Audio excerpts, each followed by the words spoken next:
His fist connected with my cheekbone in the middle of the auction crowd. But he didn't notice who was raising the paddle in the back row, the same person who'd signed the court order sealing his assets. The bruise would fade in days. His forged signatures on my name had festered for a decade.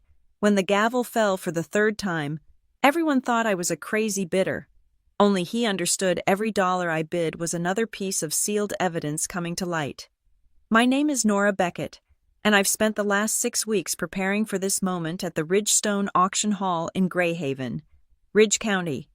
The morning air carried that peculiar smell of old wood and desperation that clings to estate sales fitting, considering Glenn Mercer's construction empire was about to be parceled off to the highest bidder. I arrived early, wearing my brown leather gloves to hide the bruises from our last encounter. Glenn was already there, strutting around like he owned the place, which technically he still did, for another few hours. His gray hair had thinned since Mom married him 15 years ago, but his swagger remained intact despite the foreclosure notices. "Nora," his voice cut through the pre-auction chatter as I examined the lot listings. "We need to talk about the mortgage situation." I kept my eyes on the catalog. Lot 47 Lake Wren Cabin, Lot 23 Industrial Warehouse Lease Rights, Lot 31 Access Road Easements, each item meticulously documented by Ridgestone staff, unaware they were mapping out my revenge. "Outside, now!" Glenn's hand clamped on my elbow. The crowd parted as he dragged me toward the exit. I could have resisted, but I wanted witnesses. Sure enough, just past the doorway, his control snapped. The shove sent me stumbling into the brick wall, my shoulder taking the impact. "You think you're smart," refusing to co-sign. He cornered me, fist raised. "I know you've been talking to the bank." Security intervened before his fist could connect again. 2 guards in Ridgestone uniforms materialized, creating a human barrier. "Sir, we're going to need you to step back." "She's family," Glenn snarled, but backed away. "Just a misunderstanding." I straightened my blazer, the one I wore to my job at Northbridge Compliance Systems, and smiled. "No misunderstanding. I'll see you inside." The guards escorted me back into the hall, where I chose a seat in the last row. Perfect visibility, quick exit access, and most importantly, anonymous among the crowd of bargain hunters and dealers. I pulled out my notebook, documenting every attendee, every lot number, every nervous twitch on Glenn's face as he stalked back to his preferred spot near the auctioneer's podium. My phone buzzed. "Quinn. Stonebridge Trust registration confirmed. Court orders filed. You ready?" I typed back, "Ready?" The auctioneer, a woman with a voice like gravel and honey, called the room to order. "Ladies and gentlemen, welcome to today's estate auction. All sales are final. Payment due within 48 hours. Let's begin with Lot 1. I opened my leather portfolio, checking my ammunition one last time. Emergency seal order from Ridge County Civil Court. Glenn didn't know about this yet. Notification of identity theft claim with supporting forged signatures. Power of attorney for Stonebridge Trust. Listing Marla as the representative. Everything date-stamped, notarized, and ready to deploy. Glenn caught my eye across the room and mouthed something obscene. He still thought this was about the assault, about family drama. He had no idea I'd spent 6 weeks mapping every fraudulent loan, every forged document with my name, every shell company in his web of lies. Mercer and Sons Holdings, Blue Kettle Ventures, all the creative ways he'd been stealing my identity for years while Mom looked the other way. "Lot 12, the auctioneer announced. Commercial-grade table saw. Opening bid at..." Glenn raised his paddle confidently. Of course he did. He planned to buy back his essentials with cash reserves he thought I didn't know about. Cash that would be frozen the moment those court orders hit. I sat back, pen poised over my notebook, and waited. The real show wouldn't start until we reached the lots that mattered, the ones that looked worthless to everyone, except someone who'd spent years studying Glenn's interconnected assets. The warehouse lease that controlled access to his equipment storage. The easements that made his precious lake cabin legally accessible. The puzzle pieces he'd never suspect anyone would want, until it was too late. 6 weeks earlier. I'd been sitting at Mom's kitchen table when Glenn slid the refinancing papers across the scratched wood surface. Just need your signature here. Nora, family, helping family. I'd learned long ago that family in Glenn's vocabulary meant useful. I pushed the papers back. I'm not co-signing anything. His face had darkened, but Mom intervened from the stove. Glenn. She said no. Leave it alone. That should have been the end of it. Instead, it was the beginning of my education in how deep his deceptions ran. 3 nights later, I couldn't sleep. Something nagged at me the way Glenn had folded those papers too quickly, his easy acceptance of my refusal. I drove to my office at Northbridge Compliance Systems at 2 a.m., using my access to run some basic checks I should have done years ago. The first red flag appeared within minutes, a loan application from 3 years back, listing me as co-signer for Mercer & Sons Holdings. The signature looked like mine, close enough to pass a casual glance, but I knew better. The A in Nora was wrong, the B in Beckett too rigid.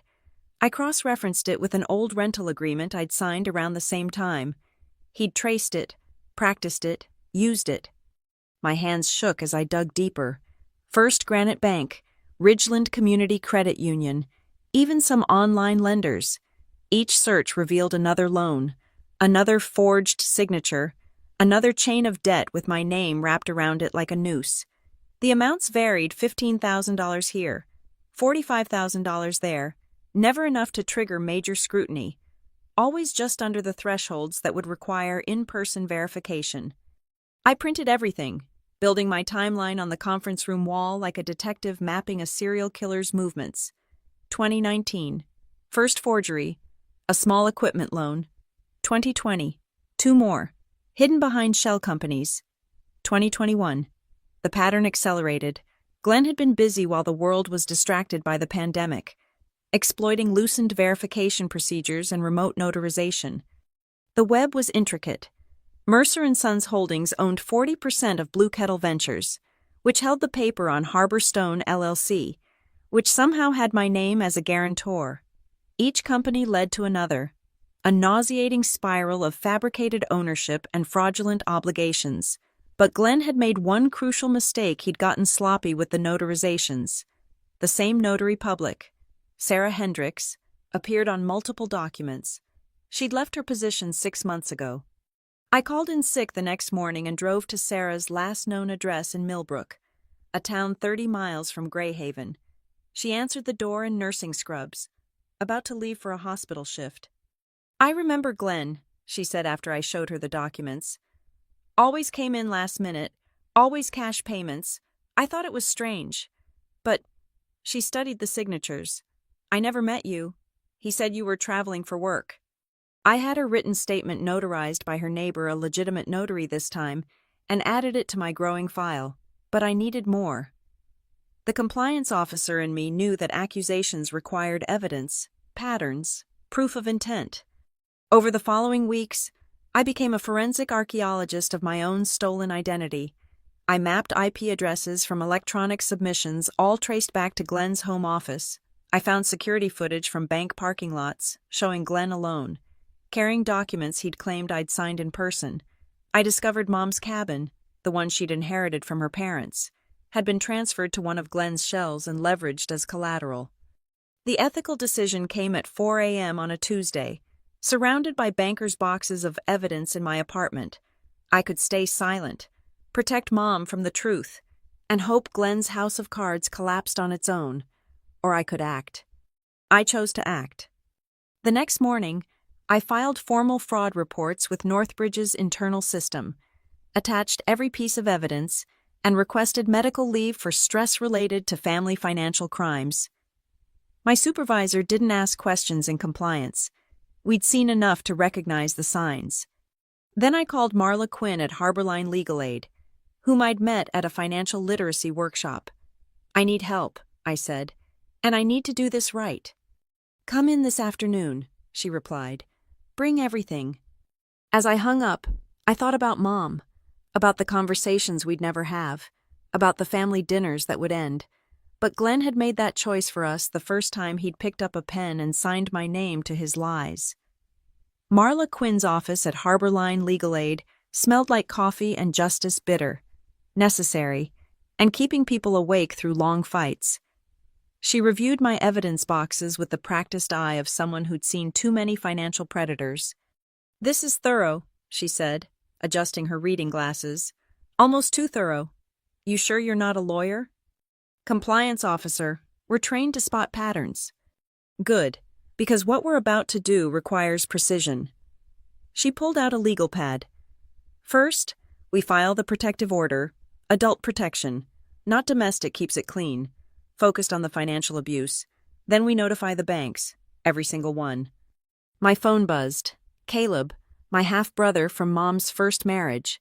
The text was typical, Caleb. "Heard Glenn hit you. Want me to return the favor?" I showed Marla, who shook her head. "No vigilante justice. We do this clean."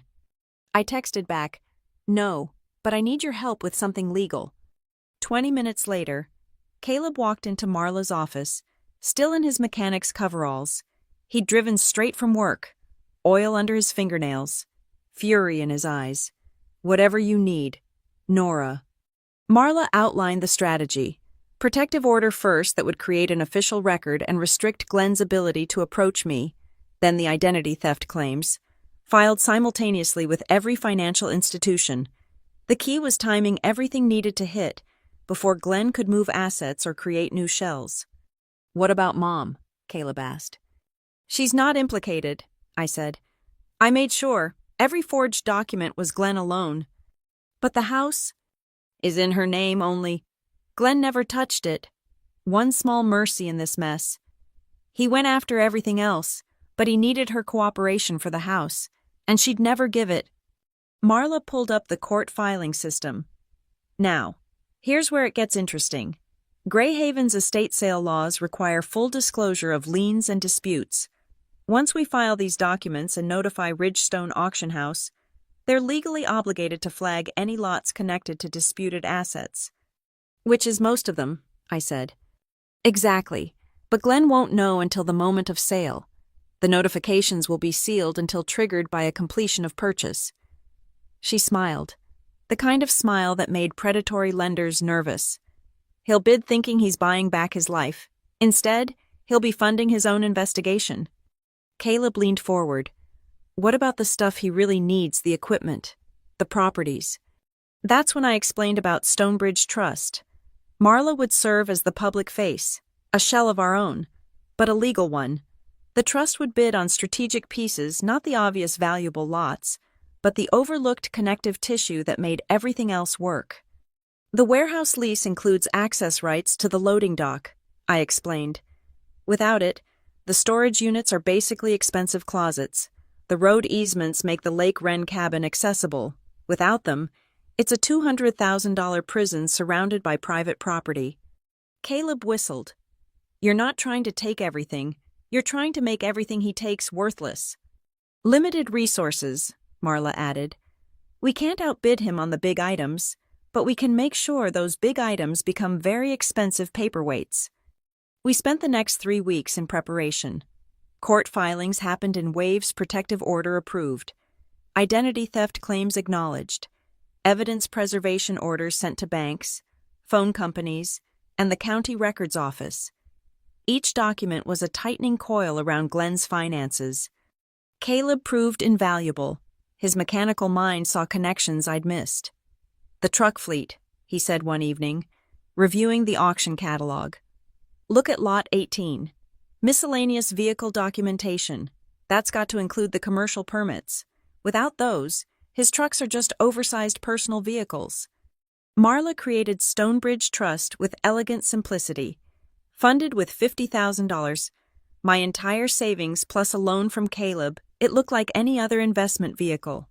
The registration with Ridgestone listed Marla as the representative, keeping my name invisible. "He's going to recognize you," I told Marla. "I'm counting on it. He'll think you hired a lawyer to bid out of spite. He won't realize the trust's real purpose until it's too late." The final piece fell into place 2 days before the auction. First Granite Bank's risk department confirmed they would freeze any proceeds from the sale pending investigation of the identity theft claims. The freeze wouldn't stop the sale, but it would trap Glenn's money in legal limbo. He'll bid everything he has, I predicted. Glenn's ego won't let him lose publicly. Good, Marla said. The more he spends on frozen assets, the less he has for lawyers. The night before the auction, I couldn't sleep. I kept checking my phone, expecting Glenn to somehow discover our plan, but his social media showed him confident, even boastful. Taking back what's mine tomorrow, he'd posted. Some people forget who built this town. Caleb texted at 3 a.m. You sure about this? No, I replied, but I'm doing it anyway. That's my sister. See you there. I looked at the brown leather gloves on my dresser, covering the bruises that had become evidence. Tomorrow, Glenn would learn that some signatures couldn't be forged, some trust couldn't be stolen, and some auctions had already been won before the first bid was placed. The paper trail led deeper than I'd imagined. What started as tracking forged signatures became an excavation of Glenn's entire financial skeleton, and the bones were dirty. The family assets Glenn boasted about were a house of cards built on other people's names. The Lake Wren cabin, Mom's inheritance from her parents, had been quietly transferred to one of Glenn's shell companies 3 years ago. The deed transfer showed Mom's signature, but when I compared it to her recent birthday cards, the handwriting was Glenn's rushed approximation. He practiced on her too, I told Marla, spreading the documents across her conference table. Not just me, anyone whose signature could unlock value. The revelation changed our strategy. This wasn't just identity theft, it was systematic asset stripping using forged documents as keys. The cabin alone was worth $300,000, leveraged twice through different lenders who didn't know about each other. I dove into the construction equipment next. Every truck, every tool claimed as Mercer family legacy, traced back to suspicious transfers. The paper trail revealed Glenn's method purchase equipment through legitimate business loans, transfer ownership to shell companies using forged partner signatures, then leverage the clean assets for more loans. Blue Kettle Ventures, I muttered, tracking another thread. The LLC owned paper on half of Glenn's visible assets, but its registered agent was a mailbox in Delaware. The funding sources led to a web of transfers designed to obscure Origin classic money laundering tactics I'd studied in compliance training. Caleb found the smoking gun by accident. He'd been checking VIN numbers on the truck fleet when he noticed registration discrepancies. Nora, these trucks were reported stolen in 2019, then mysteriously recovered and sold to Mercer & Sons. Insurance fraud, Marla said immediately. He probably collected the payout and bought them back cheap through a shell. The construction supplies told a similar story. Invoices for premium materials, billed to clients. But the actual purchases showed cheap alternatives. The difference, sometimes $30,000 per project, vanished into Blue Kettle Ventures accounts. We need to be careful, Marla warned. This is bigger than civil court. This is criminal. But I was already planning. The auction would be more than revenge. It would be evidence preservation. Every lot Glenn bought would be frozen, documented, available for investigators. And the lots Stonebridge Trust acquired would protect the paper trail from destruction. I found the final piece while reviewing property easements. The industrial access road didn't just serve the warehouse, it was the only legal route to 3 of Glenn's construction sites. Without it, his equipment couldn't reach active projects. The easement was bundled with Lot 31 listed as miscellaneous property rights. Most bidders would ignore it as worthless paper. He doesn't know, I realized. Glenn's focused on the physical assets. He doesn't understand that the real value is in the access rights. Marla smiled grimly. Contract Law 101, you can own the castle, but if you don't own the drawbridge. We refined our target list. Lot 31 for the access rights, Lot 18 for the vehicle documentation, Lot 44. Office records and files, which likely contained originals of Glenn's fraudulent papers, small lots that looked like scraps, but held the keys to everything else. The deeper I dug, the more victims emerged. Subcontractors paid with bad checks written on closed accounts, suppliers holding worthless promissory notes, Even Sarah Hendricks, the notary, had been paid in cash to avoid records, making her an unwitting accomplice to fraud. Ridge County needs to know about this, Caleb said after reviewing my findings. This isn't just about you anymore. He was right. I compiled a comprehensive report for the county's Financial Fraud Investigation Unit, careful to document everything without accusation, just facts, patterns, and evidence, the kind of report that would trigger automatic investigation once filed. But timing remained critical. File too early, and Glenn might get wind of it, liquidate what he could. File too late, and evidence might disappear. The auction was our window. Glenn would be exposed, overextended, and unable to maneuver. I prepared 3 sealed envelopes for auction day. Envelope: a court order for preliminary injunction on the cabin and equipment warehouse, citing disputed ownership pending investigation. Envelope B: identity theft. Claim documentation with signature comparisons, ready for immediate filing with the auction house. Envelope C: Stonebridge Trust authorization and proof of funds, showing clear money for clean purchases. You know he'll try to intimidate you, Marla said the night before. Men like Glenn don't lose gracefully. Let him try. Every threat, every confrontation just adds to the evidence file. I spent that evening with the auction catalog, memorizing lot numbers and descriptions. Glenn would focus on the showcase items: the cabin, the trucks, the warehouse. While he fought for those trophies, I'd quietly collect the keys that made them worthless. Mom called around 10 p.m. Glenn says you're trying to ruin him. No, Mom, he ruined himself. I'm just documenting it. Silence. Then, quietly, be careful tomorrow. I will. And Mom, check your bank statements. All of them. After we hung up, I made final preparations. Clothes laid out professional but forgettable. Documents organized in my portfolio. Backup copies secured in Caleb's truck and Marla's office safe. Phone charged. Recording app ready. The forecast called for clear skies tomorrow. Perfect weather for an estate sale. Perfect weather for everything built on lies to finally come crashing down. The dominoes started falling 3 days before the auction. First Granite Bank's risk management department had finally connected the dots between my identity theft claims and their exposure to Glenn's loan portfolio. Ms. Beckett, the risk officer said during our conference call, we've identified 17 transactions requiring investigation. Your documentation has been illuminating. Translation: they'd realized their underwriting had been catastrophically lax. The fear of regulatory scrutiny was palpable through the phone. We're placing administrative holds on all related accounts pending investigation, she continued. Any disbursements from the estate sale will be similarly restricted. One domino down. The Ridge County Financial Fraud Investigation Unit moved faster than I'd expected. Detective Morrison called within hours of receiving my report. This is extensive, he said. We'll need to coordinate with state authorities given the interstate LLC structures. The auction is in 3 days, I reminded him. We won't interfere with the sale, but we'll be monitoring, document everything. 2 dominoes down. Glenn, meanwhile, was projecting confidence like a beacon. He'd been spotted at Greyhaven Mutual Bank lobbying for a bridge loan, at the country club recruiting private investors, even at a pawn shop evaluating Mom's jewelry. The desperation beneath his bravado was showing. He's liquefying everything, Caleb reported from his network of mechanics and contractors, selling tools, calling in favors, even trying to offload project contracts at a loss. Good. He'll need every penny for the auction.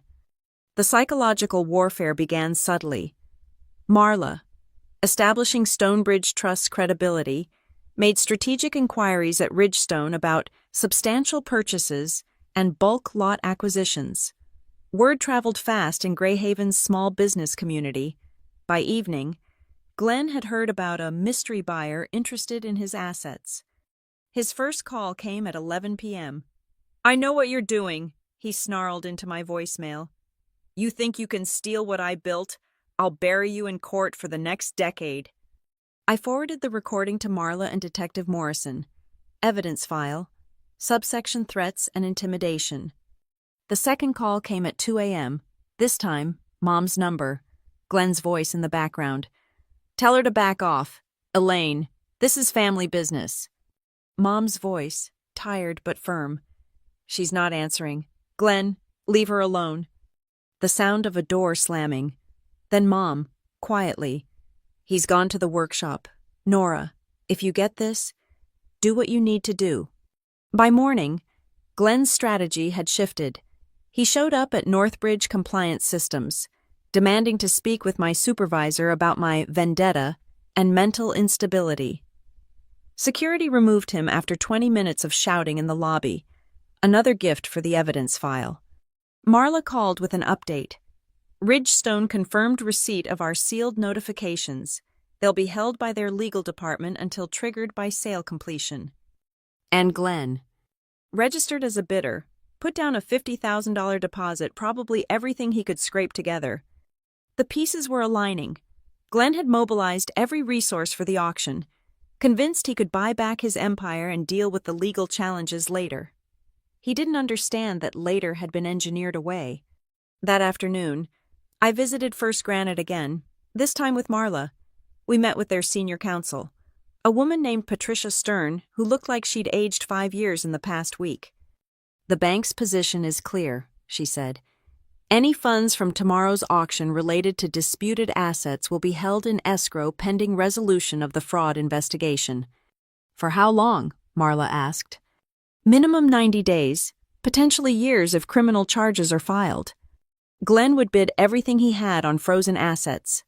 Even if he eventually cleared some legal hurdles, the immediate cash flow strangulation would be fatal to his remaining business. That evening, Caleb helped me run final reconnaissance at Ridgestone. The lots were displayed for preview Glenn's life laid out in numbered sections. The Lake Wren cabin photos looked pristine, hiding the forged deed beneath its surface. The trucks gleamed under the warehouse lights, their stolen and recovered history invisible to casual observers. Out of 31, I pointed to a small table holding manila folders. Those easement rights, without them, half his properties become islands. Caleb studied the documentation. Opening bid is only $500. Nobody realizes what these control. Glenn doesn't either. He's too focused on the big tickets. We identified 6 critical lots small, overlooked, but essential. Our $50,000 war chest would be more than enough if we stayed disciplined, avoided ego bidding, and let Glenn exhaust himself on the showcase items. The final pre-auction surprise came from an unexpected source. Sarah Hendricks, the former notary, called Marla directly. I've been thinking about those documents. There's something else Glenn paid me to backdate some notarizations. I have records, cash amounts, dates, everything. Another domino, this one potentially criminal. Marla arranged for Sarah to provide a sworn affidavit after the auction, keeping her safe from any pre-sale intimidation. I went to bed early, but sleep wouldn't come. Tomorrow would be either vindication or disaster. No middle ground. In a few hours, Glenn would enter Ridgestone believing he could buy back his life. He had no idea the auction house had become a courtroom, the bidders a jury, and every raised paddle another count in his upcoming indictment. The brown leather gloves lay ready on my dresser. Evidence transformed into armor. Tomorrow, I'd wear them into battle. The Ridgestone auction hall filled with the peculiar energy of financial vultures circling distressed assets. I arrived at 8 a.m., 2 hours before the gavel would fall, wearing my brown leather gloves and carrying my portfolio like a shield. The setup was theater in its purest form, lots displayed on tables around the room's perimeter, spotlights highlighting the premium items. The auctioneer's podium dominated center stage, flanked by Ridgestone staff with computers to record bids and process payments. Every seat had a clear view of both the lots and the other bidders nowhere to hide. Glenn was already there, holding court near the Lake Wren cabin photos. He'd dressed for success in his best suit, the one he wore to city council meetings when he still had influence. His confidence radiated as he glad-handed other bidders, warning them off his lots with barely veiled threats. Beautiful property, he was telling a younger couple. Been in my family for generations. I'd hate for someone to buy it and discover all the complications with lake access. Lies wrapped in intimidation. The cabin had been in Mom's family, and the lake access was public, but the couple moved on, unwilling to challenge him. I took my seat in the back row as planned. Caleb entered separately, choosing a middle section where he could monitor the room. Marla arrived last, professionally dressed, with a Stonebridge Trust bitter paddle number 47 visible in her hand. Glenn's eyes tracked her movement, his jaw tightening. Good. Let him wonder. The room filled steadily. I cataloged the attendees: property developers hoping for cheap land, equipment dealers seeking inventory, curiosity seekers drawn by the drama of a fallen contractor's empire. Detective Morrison stood near the exit, dressed in civilian clothes but fooling no one with law enforcement experience. At 9:45, the Ridgestone legal representative, a thin man named Garrett, approached the podium for announcements. Ladies and gentlemen, a few reminders. All sales are final. Payment is due within 48 hours. Any lots with title disputes or legal encumbrances will be noted at the time of sale. Glenn's posture shifted slightly. First hint that something was off. Additionally, Garrett continued, some lots may be subject to post-sale review based on documentation provided to Ridgestone. Buyers assume all risks related to asset verification. Legal language for some of these lots might be toxic. Buyer beware. The auctioneer, the same gravel and honey voice from my earlier visit, took the podium at 10 a.m. sharp. Good morning, everyone. Let's begin with Lot 1 industrial shelving units. Opening bid. The early lots went quickly. Glenn bid selectively, winning some construction tools and supplies. He was pacing himself, saving resources for the big targets. I made notes of every purchase, every dollar committed. Lot 18 arrived faster than expected. Miscellaneous vehicle documentation and permits. Opening bid, 200. Silence. Papers weren't sexy. Nobody wanted to buy filing cabinets full of registration forms. $200. Marla raised her paddle. $500. Glenn countered immediately, recognizing the threat. $750. 1,500. His voice carried warning. Marla paused, calculated, then lowered her paddle. Let him have it. Let him pay 7 times the opening bid for papers he thought were routine. I watched Glenn's mental math. He'd allocated maybe $1,000 for that lot. Now he was $500 over, his carefully planned budget already cracking. The morning progressed strategically. Marla bid on several lots she had no intention of winning, driving Glenn's prices higher each time. Lot 23, the warehouse lease, went for $15,000 instead of the expected $8,000. Lot 28, a batch of specialized tools, hit $12,000 when Glenn panicked about losing them. By the lunch break, Glenn had spent $67,000 of his roughly $150,000 war chest, and the premium lots hadn't even appeared. During the break, he cornered Marla near the coffee station. I couldn't hear the words, but his body language screamed threat. Marla simply smiled, showed him her bidder credentials, and walked away. 2 security guards shadowed Glenn after that. The afternoon session opened with Lot 31. Property easements and access rights. Opening bid, $500. This was it. The keystone that would lock or unlock everything else. $500. A property developer offered, probably thinking he'd found a bargain. $1,000. Marla countered. $2,000.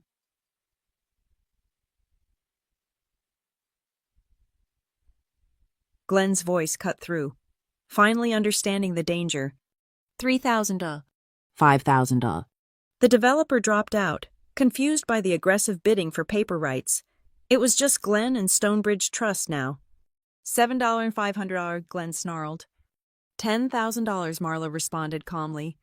I watched Glenn's face cycle through calculations. He had maybe $80,000 left, and the cabin, his emotional prize, was coming up. Could he afford to spend an eighth of his remaining funds on easements? $12,000, he bid. $15,000. The room held its breath. Glenn's fists clenched. $20,000. Marla made a show of considering, then shook her head. Glenn had won, But at 4 times what he'd budgeted, his reserves were hemorrhaging. The setup was perfect. Glenn thought he'd protected his flank by securing the easements. He didn't know about Envelope A in my portfolio, the injunction that would freeze them the moment he paid. He'd just spent $20,000 on papers he couldn't use. More lots passed. The warehouse itself went for $45,000 to Glenn after another bidding war with Marla, the equipment inside for another $30,000. His funds were nearly exhausted, and we hadn't even reached the cabin. When Lot 44. Office records and files came up. Marla took it for $3,000 with only token resistance from Glenn. He couldn't afford to protect everything. Finally, the moment everyone had been waiting for. Lot 47, the Lake Wren cabin property. Beautiful 3-bedroom on 2 acres of lakefront. Opening bid $50,000. Glenn raised his paddle before the auctioneer finished speaking. $75,000. Aggressive opening. He was trying to scare off competition. Several interested parties did lower their paddles. $80,000 a developer called out. $100,000, Glenn countered. $110,000. $125,000. I watched Glenn's desperation mount. This was his crown jewel, the symbol of everything he'd built. Losing it publicly would be emasculation. $150,000, he shouted. The developer hesitated. The cabin's market value was maybe $175,000 in good conditions. With the estate sale taint, $150,000 was near the ceiling. $160,000, the developer tried. $200,000, Glenn roared. Silence. The developer shook his head and lowered his paddle. Glenn had won, but he'd destroyed himself to do it. I did the math. He'd spent at least $50,000 more than he'd brought. He'd need bridge financing just to complete the purchase. Sold to bidder 15 for $200,000, the auctioneer announced. Congratulations, Mr. Mercer. The room applauded politely. Glenn tried to smile, but sweat beaded on his forehead. He'd won his prizes, but had no idea he'd just financed his own investigation. Time for the finale. Lot 47 sold to Mr. Mercer for $200,000. The auctioneer repeated, "Please see the cashier to arrange payment within 48 hours." Glenn stood, victorious, ready to claim his prize. That's when Marla made her move. "Excuse me," she called out, approaching Garrett at the legal desk. "I have documentation relevant to that sale." She handed over envelopes A and B in full view of the crowd. Garrett's eyes widened as he scanned the contents, the injunction, the identity theft claims, the forged signatures linking the cabin to fraudulent loans. "Mr. Mercer," Garrett's voice carried across the suddenly silent room, "please approach the desk." Glenn's triumph curdled. He stalked forward, shoulders rigid. "What's this about?" "We've received court documentation indicating this property is subject to an emergency seal order pending investigation of identity theft and fraud. Additionally, there are claims that signatures on the property transfer were forged." The room erupted in whispers. Bidders craned necks to see. Detective Morrison stepped closer to the action. "That's bullshit," Glenn snarled. "I own that cabin free and clear." "Perhaps, sir, but until the courts determine the validity of these claims, the sale proceeds will be held in escrow. You're still obligated to pay the $200,000 within 48 hours. But you won't receive clear title until the legal matters are resolved." Glenn's face cycled through colors I'd never seen in nature. "This is her doing," he spun, searching the crowd. "Where is she, Nora? I know you're here." I stood slowly, removing my brown leather gloves to reveal the fading bruises beneath. The symbolism wasn't lost on the crowd. "I'm right here, Glenn." "You vindictive little—" He started toward me, but security intercepted him. "Mr. Mercer," the auctioneer intervened. "We need to continue with the remaining lots. Please complete your paperwork or leave the premises." Glenn looked ready to explode. He'd won the cabin but couldn't touch it. Spent money he didn't have on an asset frozen by the courts, and everyone was watching. "There are more lots," someone called out. "What's left?" The auctioneer consulted her list. Several items deferred from the morning session, including Lot 52, the access road connecting to Highway 47. My breath caught. That wasn't on the original catalog. They'd added it during lunch, probably from reserves, the main artery that made the industrial sites functional. Opening bid $5,000. Glenn looked stricken. He'd exhausted his funds on the frozen assets. Without that road access, even the properties he owned outright would be landlocked. Foss.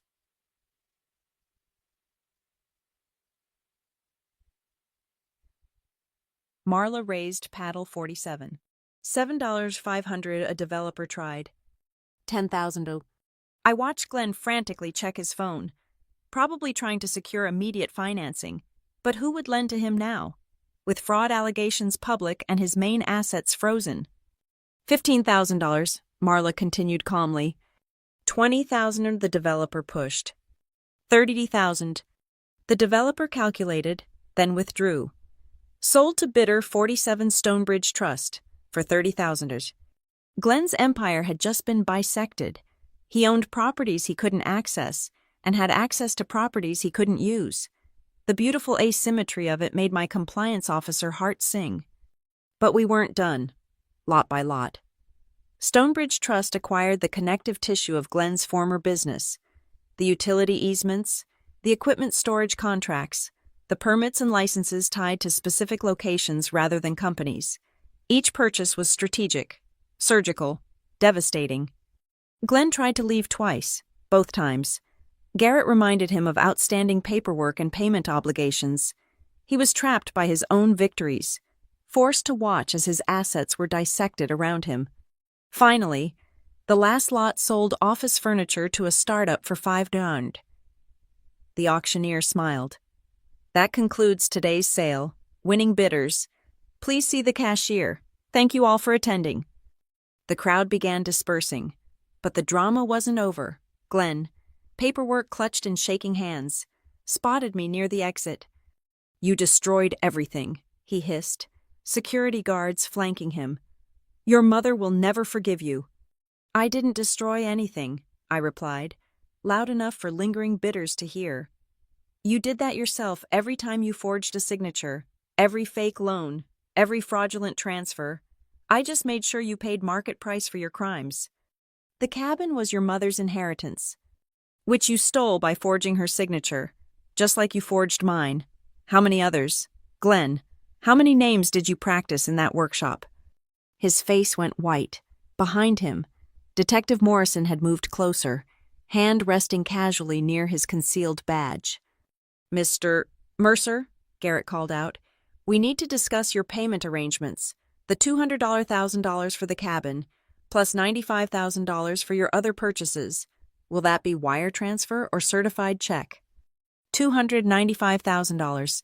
Glenn had maybe $150,000 available, and that was before the frozen assets. He'd bid himself into bankruptcy. I need more time, Glenn stammered. I'm afraid the terms are clear. 48 hours or the lots default and your deposit is forfeit. Additionally, you'd be barred from future Ridgestone auctions.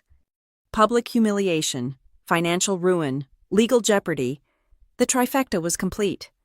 Marla appeared at my elbow. The trust's payments are complete.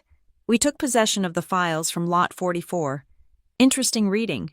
Seems someone kept very detailed records of their forgeries, practiced signatures, even dated. Glenn lunged, but security was ready.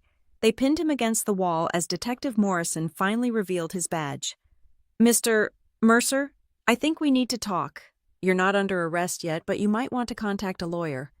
As they escorted him out, Glenn managed one last look back. Our eyes met across the emptying auction hall. He'd entered believing money could buy back his crimes. Instead, he'd learned that every dollar spent was just another link in the chain of evidence. Sold, I whispered, too quiet for anyone but Marla to hear. To the highest bidder. The final gavel hadn't even cooled when Glenn made his last desperate play. As security and Detective Morrison flanked him near the exit, he yanked out his phone and started recording. This is theft, he shouted at the lens. Conspiracy. My stepdaughter and her lawyer are... Mr. Mercer, Morrison interrupted calmly, I'd advise against self-incrimination on social media. But Glenn was beyond reason. Spittle flew as he ranted about family betrayal and stolen legacy. The remaining crowd watched like rubberneckers at a highway crash, horrified but unable to look away. That's when Marla delivered the killing blow. She approached the cashier's desk and spoke clearly, ensuring her words carried, "Stonebridge Trust would like to complete payment for all lots. Also, please note that we'll be donating the office files from Lot 44 to the Ridge County Financial Fraud Unit, in the interest of justice." Glenn's rant cut off mid-sentence. Those files contained his practice signatures, the forged documents, everything. His own meticulous records would hang him. "You can't, those are private." "We're private," I corrected, stepping forward. "Until you put them up for public auction. Stonebridge Trust bought them fair and square. What the new owners do with their property is their business." The awful understanding finally hit him. Every move we'd made had been legal, documented, above board, while he'd operated in shadows with forged signatures and shell companies. We'd acted in broad daylight with real money and court orders. "The cabin," he said weakly. "At least the cabin." Garrett from Ridgestone's legal team shook his head. "Mr. Mercer, you have 47 hours and 18 minutes to deliver $295,000 in cleared funds. Until then, you own nothing but obligations." Security escorted Glenn out as he muttered about lawyers and appeals, but I knew the truth. He'd call every attorney in 3 counties and find none willing to take a case built on forgery and fraud, not when the evidence was already in police custody. The auction hall emptied except for staff and our small team. Caleb emerged from his middle row seat, grinning like he'd just watched his favorite movie. "That was beautiful, sis." When he realized the road access was gone, he whistled appreciatively. "It's not about revenge," I said, though we both knew that was only partially true. "It's about stopping him from doing this to anyone else." Marla finished the paperwork, officially transferring Stonebridge Trust's purchases, the access roads, the easements, the permits, all the invisible framework that made Glenn's properties functional. Without them, his remaining assets were expensive islands. "What's the plan for these?" Caleb asked. "Fair market leasebacks to legitimate businesses," Marla explained. "The trust will generate enough income to cover today's purchases within 3 years. After that, pure profit that can fund more fraud victim advocacy. Turning Glenn's weapons into shields for future victims. There was poetry in that." My phone buzzed. "Glenn's packing. Says he's leaving town. Are you okay?" "I'm fine. Mom, are you—" A long pause. Then, "The bank called. They're reversing the cabin transfer since Glenn forged my signature. I get my parents' place back." My throat tightened. I hadn't expected that. "Mom, that's wonderful." "Nora, thank you for everything, for being stronger than I was." We said goodbye, and I tucked the phone away. Around me, Ridgestone staff were cataloging the day's sales, unaware they'd just hosted the dismantling of a criminal enterprise. Detective Morrison approached before leaving. "We'll need your full statement tomorrow. Marla's already agreed to turn over the files. Between that and the notary's testimony, we should have enough for federal charges." Federal, because Glenn's fraud had crossed state lines with his Delaware shells. He'd face more than bankruptcy, he'd face prison. As we prepared to leave, I took one last look at the auction hall. In a few hours, this space had transformed from Glenn's hoped-for resurrection to his public cremation, the podium where his dreams died, the desk where his crimes were exposed, the exit where he'd left in handcuffs of debt and disgrace. "No regrets?" Marla asked, reading my expression. "None," I said, pulling on my brown leather gloves. The bruises beneath had faded to yellow-green, almost healed. He had countless chances to stop, to be honest, to be the man Mom thought she married. He chose this. We walked out together, lawyer, mechanic, compliance officer, an unlikely team united by justice and careful planning. Behind us, Ridgestone staff began breaking down the displays, packing away the remnants of Glenn Mercer's empire. In my car, I found one final document, the original rental agreement Glenn had used to forge my first signature. Caleb must have slipped it onto my seat. Across the bottom, in Glenn's distinctive handwriting, he'd practiced my name over and over, evidence of when this all began. I started the engine, planning my route to the district attorney's office. Glenn thought he'd lost everything today, but he was wrong. Today was just the down payment. The real cost would come when prosecutors unpacked every fraudulent deal, every forged document, every stolen identity.